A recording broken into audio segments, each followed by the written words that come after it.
Hello good evening student. कल हमने पढ़ा था वैदिक काल के बारे में। आज हम पढ़ेंगे वैदिक काल में शिक्षा का अर्थ।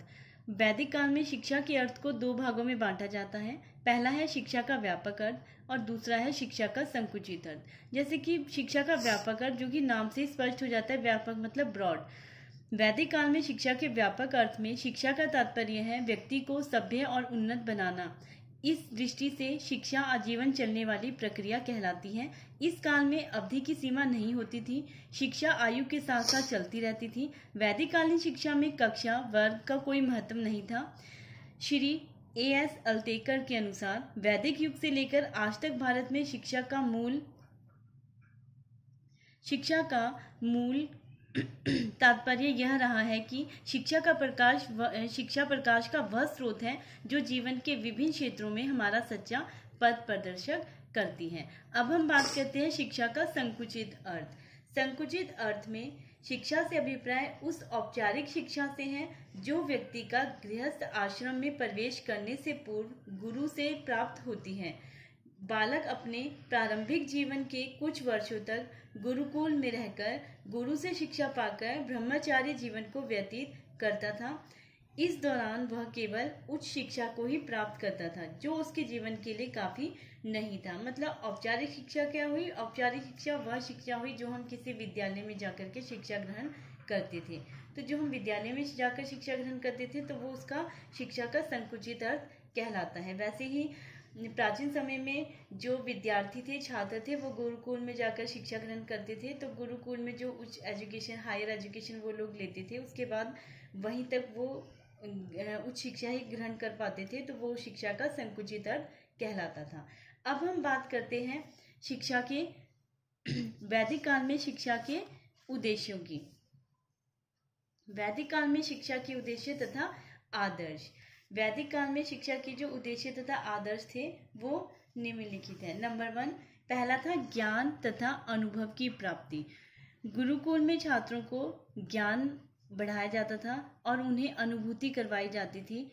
कैसे उनको आत्मा को संतुष्ट करना है, कैसे उन्होंने समाज में रह करके अपनी प्रतिष्ठा बढ़ानी है, कैसे उसने ज्ञान का विकास अपने जीवन में ज्ञान का विकास करना है। नंबर 2, छात्रों के चरित्र का निर्माण करना। गुरुकुल में छात्रों का चरित्र का निर्माण का विकास करना सिखाया जाता था। जैसे नियमों का पालन करना और समय पर प्रत्येक कार्य को समय पर निपटाना। ये बहुत सारी ऐसी चीजें होती है जो हमारे चरित्र के निर्माण के लिए सहायक होती है। नंबर 3, जीवन की सार्थकता को समझना। विद्यार्थी को जीवन की सार्थकताओं को समझने के ऊपर बल दिया जाता था ताकि वह जीवन में आई किसी भी कठिनाई का आसानी से सामना कर सके। नंबर 4, सामाजिक जीवन को सुखी और समृद्ध बनाना।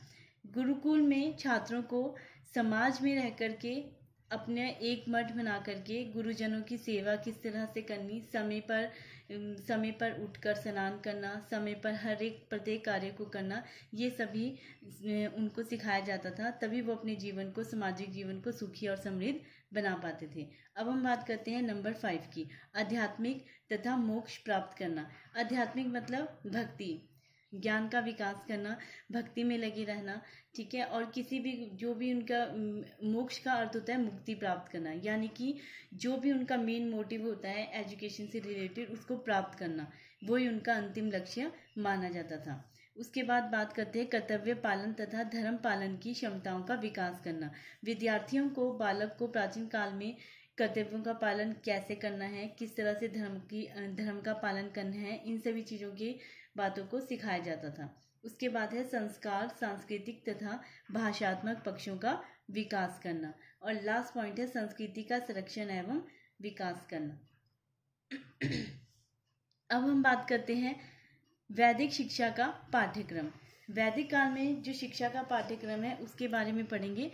वैदिक शिक्षा का पाठ्यक्रम जीवन की आवश्यकताओं पर आधारित है। चारों वेदों की पाठ्य वस्तु को शिक्षा के पाठ्यक्रम में सम्मिलित किया जाता था। उनके अनुसार भौतिक तथा आध्यात्मिक दोनों प्रकार की विद्याओं का समावेश किया जाता था। जो वैदिक काल में शिक्षा की जो पाठ्यचर्या थी उनको 2 आधारों पर देखा व समझा जा सकता है।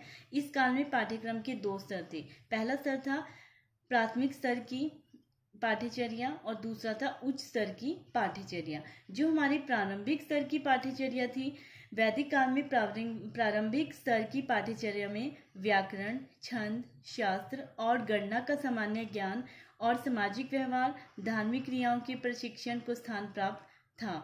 उत्तर वैदिक काल में, जो हमारा उत्तर वैदिक काल था, उत्तर वैदिक काल में नीति प्रधान कहानियों पर जोर दिया जाता था। जो लोग अपने बच्चों को उच्च शिक्षा हेतु दिलाना चाहते थे और वे उन्हें संस्कृति, भाषा और उनके व्याकरण का अधिक ज्ञान कराते थे। अब हम बात करते हैं उच्च शिक्षा की पाठ्यचर्या। ये थी प्रारंभिक शिक्षा की पाठ्यचर्या, अब है उच्च शिक्षा की पाठ्यचर्या। वैदिक कालीन शिक्षा की पाठ्यचर्या को दो भागों में विभाजित किया जा सकता है, सामान्य और विशिष्ट। इस काल में उच्च स्तर पर संस्कृत भाषा और उसके व्याकरण, धर्म एवं नीति शास्त्र की शिक्षा अनिवार्य रूप से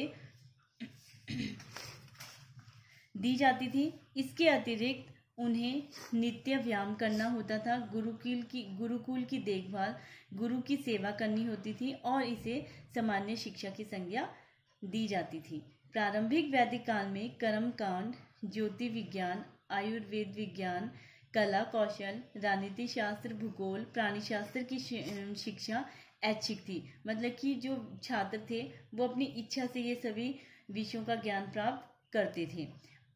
उत्तर वैदिक काल में ये थी प्रारंभिक वैदिक काल में, जो कि एक सामान्य शिक्षा होती थी। अब हम बात करते हैं उत्तर वैदिक काल में। इस पाठ्य वस्तु में अनेक विषय सम्मिलित किए गए थे, जैसे इतिहास, अर्थशास्त्र, न्यायशास्त्र, देव विद्या, भूविद्या। इसे विशिष्ट शिक्षा की संज्ञा दी जाती थी। शिष्य अपनी इच्छा के अनुसार इनमें से कोई भी विषय का अध्ययन करने के लिए स्वतंत्र थे। वैदिक कालीन शिक्षा की पाठ्यचर्या को उसकी प्रकृति के आधार पर दो भागों में विभाजित किया जाता था। ये सबसे इम्पोर्टेंट है, भौतिक पाठ्यचर्या और आध्यात्मिक पाठ्यचर्या। जो कि नाम से स्पष्ट हो जाता है, भौतिक पाठ्यचर्या, जिसे कि अपरा पाठ्यचर्या भी कहते हैं, और आध्यात्मिक पाठ्यचर्या जिसे परा पाठ्यचर्या भी कहते हैं। अब हम बात करते हैं भौतिक पाठ्यचर्या की या अपरा पाठ्यचर्या की। इसके अंतर्गत भाषा, व्याकरण, अंकशास्त्र, पशुपालन, कला, संगीत, नृत्य, कौशल, कताई, बुनाई, रंगाई, अर्थशास्त्र, राजनीति शास्त्र, प्राणी शास्त्र, तर्कशास्त्र तथा शास्त्र का अध्ययन और गुरु सेवाएं क्रियाएं सम्मिलित थी। अब हम बात करते हैं आध्यात्मिक पाठ्यचर्या की या परा पाठ्यचर्या की। इसके अंतर्गत वैदिक साहित्य, वेद, वेदांग, उपनिषद, धर्मशास्त्र, नीति शास्त्र का अध्ययन और इंद्रिय विग्रह आदि क्रियाओं का प्रशिक्षण सम्मिलित था। धन्यवाद।